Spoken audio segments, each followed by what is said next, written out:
کالی ٹوپی والا۔ ایک شہر میں ایک انوکھا فقیر گھوما کرتا تھا۔ وہ نہ آواز لگاتا نہ کسی سے مانگتا، بس چپ چاپ گلیوں میں گھومتا، ایک کالی ٹوپی پہنے جس کی نوک تھوڑی سی ٹیڑھی تھی۔ بچے اسے کالی ٹوپی والا کہہ کر بلاتے اور اس سے ڈرتے بھی تھے۔ کچھ شرارتی بچے اس کے پیچھے ہو لیتے اور چپکے سے آوازیں کستے، کالی ٹوپی والا کہاں سے آیا بابا؟ مگر وہ کبھی پلٹ کر نہ دیکھتا، بس آہستہ آہستہ چلتا رہتا۔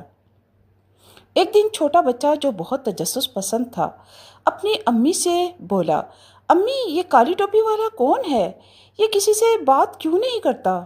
امی نے کہا، بیٹے لوگوں کو ان کے لباس یا خاموشی سے نہ پرکھو، ہو سکتا ہے وہ ہمارے لیے دعائیں کرتا ہو۔ چھوٹو کو بات کچھ خاص سمجھ میں نہ آئی، مگر اس نے طے کر لیا کہ وہ کالی ٹوپی والے کا پیچھا کرے گا اور جان کر رہے گا کہ وہ آخر ہے کون۔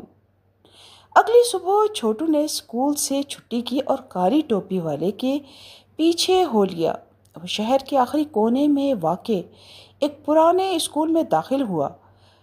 چھوٹو دبے قدموں پیچھے گیا تو حیران رہ گیا۔ وہ فقیر اندر جا کر بچوں کو پڑھا رہا تھا۔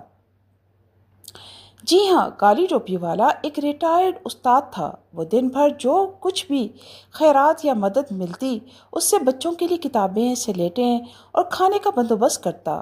جن بچوں کے ماں باپ کام پر چلے جاتے انہیں وہ پڑھاتا، کھلاتا اور تھپکی دے کر سلاتا۔ چھوٹو کی آنکھوں میں آنسو آ گئے۔ اگلے دن اس نے اپنے دوستوں کو سب کچھ بتایا اور سب نے مل کر فیصلہ کیا کہ اب وہ کالی ٹوپی والے کا مذاق نہیں اڑائیں گے بلکہ اس کی مدد کریں گے۔ کچھ دن بعد وہ فقیر گلی میں آیا تو بچے آگے بڑھے اور بولے، سلام استاد جی، ہمیں بھی کچھ سکھائیے۔ کالی ٹوپی والے نے مسکرا کر ٹوپی اتاری اور سب بچوں کو سینے سے لگا لیا۔ کبھی کسی کے لباس، خاموشی یا چہرے سے اس کی حقیقت کا اندازہ مت لگائیے۔ جو نظر آتا ہے ہمیشہ وہی نہیں ہوتا، اصل عظمت کردار میں ہوتی ہے، کپڑوں میں نہیں۔